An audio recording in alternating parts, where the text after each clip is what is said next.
Welcome to our channel. Today we how to set up JWT token refresh strategy in React. Easy tutorial step by step clearly. To set up a JWT token refresh strategy in React, start by ensuring you have your React app ready. Open your terminal and navigate to your React app directory. Install the necessary package for handling cookies by running npm install JS cookie. Next, create a new file in your src directory named auth.js.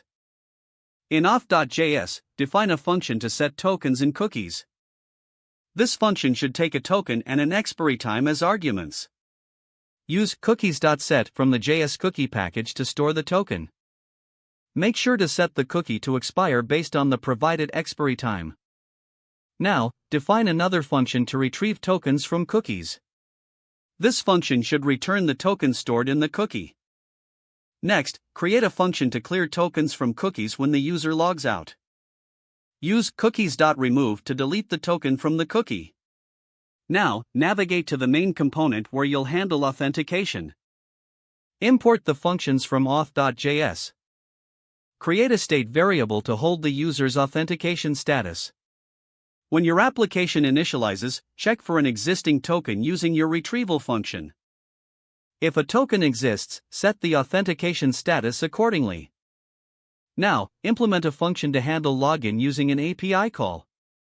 Once the user successfully logs in, receive the JWT token from the server. Store the token using your token setting function. Now, set a timer to refresh the token before it expires.